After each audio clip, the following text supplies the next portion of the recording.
Hi everyone, it's Rax. The patch for Season 18 dropped today. We have everything live except for the Triune seasonal buff, all the little colored Oculus rings that are going to spawn. So myself and my clan, we all jumped on and we started to test rat runs to see what would be the best setup for grinding XP in Season 18. I want to take you through that analysis. It's not perfect, but we did learn some things doing the few little trials that we did. And then I'll show you the build and I'll show you some gameplay, okay?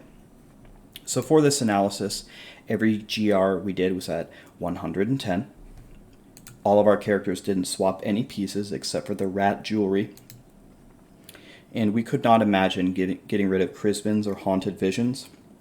The damage multiplier of Chrisbins is too much to give up, and the Haunted Visions, the double simulacrum, again seems too strong. So we did not even consider getting rid of either of those. And finally, these trials were done without the Triune seasonal buff, so implementing those rings could change this a little bit, but I don't think it's going to change it enough to change the overall results of what we saw.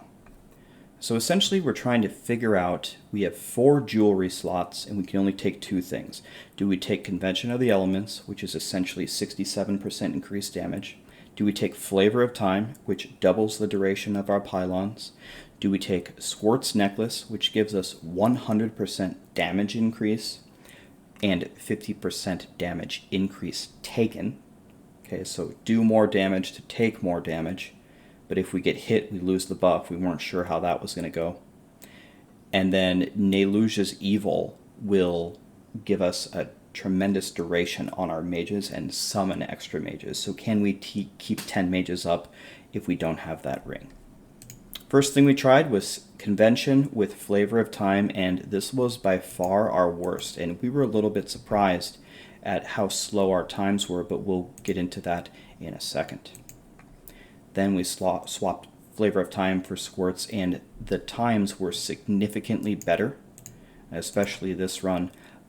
We thought that we could do better if we just went with the Season 17 setup, which was CoE and Neluja's Evil. We're expecting the runs to be quite a bit faster than both of these, and we were right. When we went back to what was used in Season 17, our average dropped all the way to 204, which was a tremendous improvement from the 2 that we just did previously.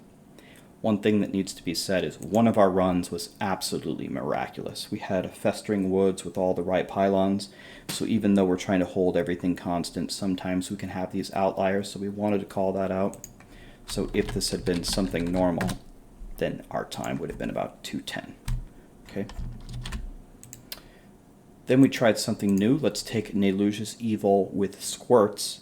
And this was actually pretty fantastic, and it seemed to have a very consistent time, and our group agreed it's what felt the best to us. And then finally we tried Neluja's Evil with Flavor of Time. We actually couldn't complete the last 2 trials because someone had to go, but this wasn't going well either. So what were the takeaways? First thing we figured out is that Flavor of Time does not seem to be worth it for the rats in rat runs. And we've kind of figured out why. The first thing is, at the beginning of the rift, you usually don't spawn a pylon until you get some progression, so the Flavor of Time does us no good there. So then let's take the ideal situation. We get either a channeling or a power pylon with our Flavor of Time, and surprisingly, when we don't have Flavor of Time and we get these pylons, they're already so strong that they already seem to carry us so far into the rift, and they spawn multiple other pylons for us, and the rift is essentially over. And we found that having double the duration of these awesome pylons actually didn't seem to matter as much as we thought it would, because just having the first part of it carried us so far already. And then finally, there were tons of times when we would get a pylon toward the end of the rift, either at 80% or 90% through the rift, and we'd take it and we get double the duration, but that double duration never was able to help us because we'd finish the rift in the next 20 seconds and we'd be done. Okay, so for all those reasons, Flavor of Time does not seem to be worth it for rat runs. Essentially, the runs are just too short for it to matter. Okay. The next thing that we figured out is Neluja's Evil really needs to be in the build. We had such a hard time keeping up 10 mages when we didn't have Neluja's Evil. In the perfect mathematical world, if you could keep 10 mages up without that ring, it would definitely be the best thing to slot out because it doesn't actually give you any damage on paper. But because you will not be able to keep the 10 mages up, it has to be there. That is too big of a damage loss to give up. And especially if anything goes wrong, if somebody dies or anything like that, it's very hard to recover without that ring. And then finally, COE versus Squirts. COE is 67% and Squirts is 100% more, and it also gives you additional damage. But remember, Squirts gets knocked off if you get hit by Electrified, or if the Juggernauts are Elite and then they hit you with something like Mortar or Orbiter or Frozen. But if you step away or kill the Elite, then you do seem to regain the stacks quickly. And so actually, Neluja's Evil plus Squirts seem to do very well for us. So if you are playing in Hardcore, probably the best option is to go with unfortunately, to go with the old setup that you were running in Season 17, because the 50% increased damage may be scary. But if you are on Softcore, the Squirts necklace actually provided us with a very consistent set of runs, even though you would think things like this could make it a big variable. It seemed to be pretty consistent for us. Alright, let's jump into the build and I'll show you how it all works very quickly. Alright, let's quickly walk through how this character is set up. I know a lot of you have done rats before and a lot of you have been by my streams, so this may be a refresher, so I'm going to go a little bit faster than normal. Okay, Scythe of the Cycle, we have Bone Armor active, we deal massive damage. We need Essence on it because our Raylina Shadowhook is going to make us do more damage when we have more Essence, so we need that roll. In this entire build, we want as much CDR as possible. We want enough attack speed to have our attacks per second over here on the right be above 1.61. That's for the animation of casting mages, not for mages attacking themselves. And then other than that, we just want as much damage as possible, and crit hit damage and things like that. One thing that falls lower on the priority list in this build is crit hit chance. The reason why is we're playing with a Z Necro, which is going to crit cap the monsters, make them have a 100% chance to crit. So there's going to be multiple times when we could have crit hit chance that we're going to pass it up for something else. Lost Time is the best in slot offhand, but really you could use any offhand that rolls these stats. Another important mention is all of these items, you want them to be Ancient or Primal Ancient for our Legacy of Dreams gem that I'll show you in a second. Ideal rolls here would be crit chance, elite damage, cooldown, and skeletal mage, and once again we need Essence as the secondary for additional damage. Stewart's Greaves, we blood rush and then we move super fast. These are the fastest runs in the game, so we need the movement speed. Int, Vite, Armor, and Skeletal Mage. And one thing is whenever you have a choice between All Resist or Armor, for Necros we'll always take Armor because they're in an Intelligence class, they get All Resist by default, so we need Armor to increase our toughness. Swampland Waders, these are the only pants in the game that can roll physical elemental damage, and we deal physical damage. This is the way to get Swampland Waders. On your Necro, gamble for pants. You're not going to get them. Put the yellow pants into your inventory. Make a level 1 Witch Doctor, name him Pants Please. Grab all the pants and use Recipe 3 and Carnize Q with Upgrade Rare, and you're going to get the Swampland Waders because they're Witch Doctor only pants. Physical, Int, Vite, Armor. Again, we take it for the 20% physical elemental damage. You can take Hexing Pants instead if you want. It means you constantly have to run around. It makes it very difficult, and you're going to want to stand in all the beautiful Oculus rings in Season 18. So I would advise you to take Swampland Waders and snipe the elites and just stand still. Neluja's Evil, as we just concluded in this analysis, we need this ring. We raise additional skeletal mages and they last for 4 extra seconds. This is invaluable. You can try playing without it. Good luck. The quality of life is very low if you take away this ring. We want damage, crit hit damage, and cooldown. Notice how we skipped crit hit chance. We want cooldown. And the gem we're going to take is Enforcer. That's going to make our pets do 60% increased damage. Mages do all of our damage. Crispin's Sentence. This is in every DPS Necro build ever. Again, damage, crit hit damage, and cooldown. We're going to do 100% increased damage against slowed enemies, or triple that bonus if they're impaired by something else. The Z-Neck is going to freeze everything, so we're always going to get the triple bonus. Bane of the Trapped is what we want here, 60% increased damage. Witching Hour gives us tremendous damage. Int, Vite, attack speed, and crit hit damage is what we want.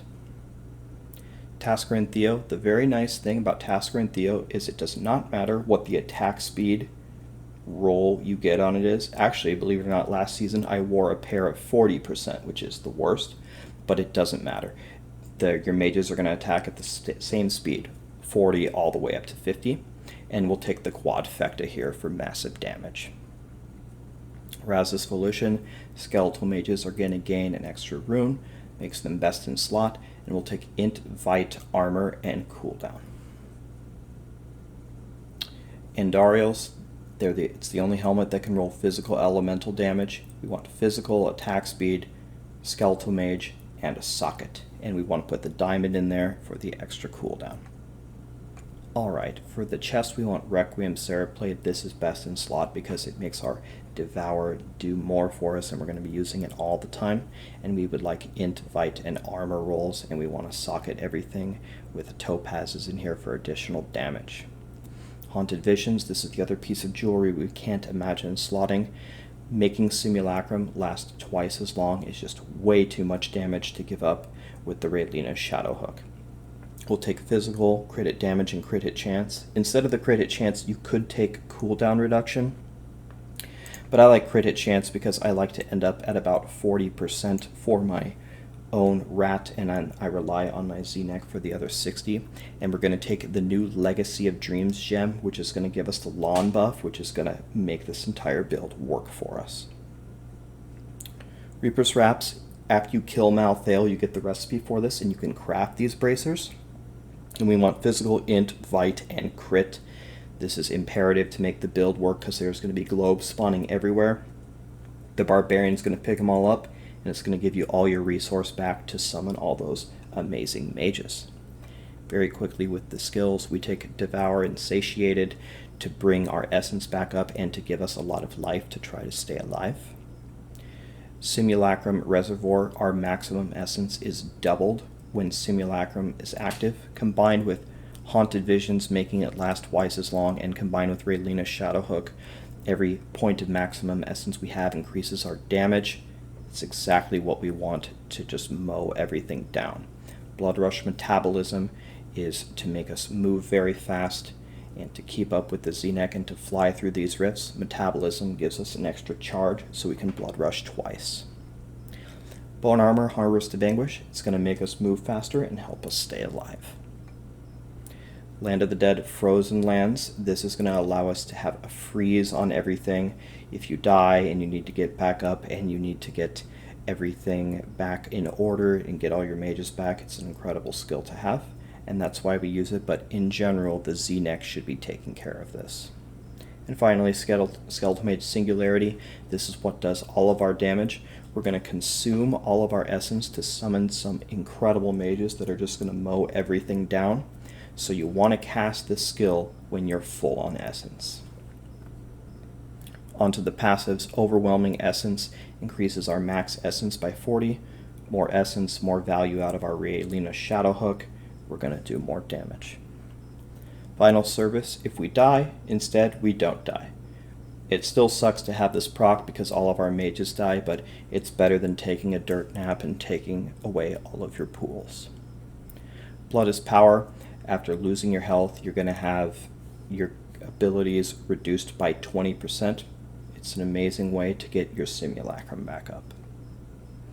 And Life from Death. When we consume a corpse, aka when we devour, we have a chance to spawn a health globe. We love health globes because combined with our Reaper's Wraps, it's going to restore our primary resource. Okay, in the cube we want Raylina's Shadow Hook. We already talked about that. More max essence, more damage. The Orc's Crown is going to double the effect of the gem we have in our helmet. Our gem gives us 12.5% cooldown. That changes all the way up to 25%. And as we talked about in the analysis, you could take either squirts or COE. I would not use squirts in hardcore because the damage you take is going to be increased by 50%. But as long as you don't take damage, you deal 100% increased damage. So that's incredible. Just stay out of the electrified and beware of juggernauts throwing stuff at you. But if you'd like a little bit more of a consistent approach, you can take Convention of the Elements, which is essentially what we were using in Season 17. And finally, onto the Paragon points. Max your movement speed and essence first, and then put all the rest into intelligence. You can put a little bit into vitality if you want, but in this build, your survivability is your damage. The Z-Necro is going to freeze the monsters for a period of time, and just consider it that's the amount of time that you have to kill everything. If you haven't killed them in that amount of time, then you may be pulling too high of a Greater Rift, and just take as much intelligence as you can and just mow them down. Under the offensive category, I'd take crit hit chance last, so I'd take the cooldown and the crit hit damage and the attack speed before taking crit hit chance last, because the Z-Neck is going to crit cap the monsters for us. For defense, take armor first, then life, then all resist, then life per second. And finally, it really doesn't matter what you take here in any order. You can take the life per hit, then the area damage, and the gold find. The area damage actually does work for mages, but it barely does anything, and we aren't clumping up monsters anyway. Alright, let me take you into a very quick run that we did today with this setup, and I'll show you how it works. Alright everyone, let's see this build in action.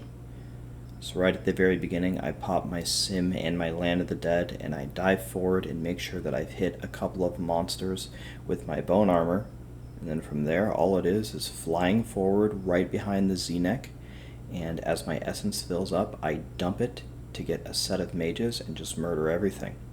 Now remember right there, did you see me hiding behind that pillar? It's because that monster was electrified, so I was scared. I wanted to hide to try to keep my squirts buff up. As you can see there, it's the second buff right above my simulacrum. You see that 10? So I just got hit, so I lost it, and now it's on the far right side, and you see it stacking up. Okay, it fell off again. Dang, we got back-to-back electrified packs. That's no bueno for Squirt's Necklace, but hopefully we can get past these guys and freeze everything and get the buff back. So here it comes, 2, 3, 4, and anyway, that's how that works. But if it gets all the way to 10, I have a 100% damage increase. And as you can see, our Z-Neck is flying ahead and freezing everything, and that allows us to not take damage to keep the buff up. Ow, something just hit me pretty hard there. But anyway, on this character, I'm 100% into intelligence with no vitality, and just going straight for damage.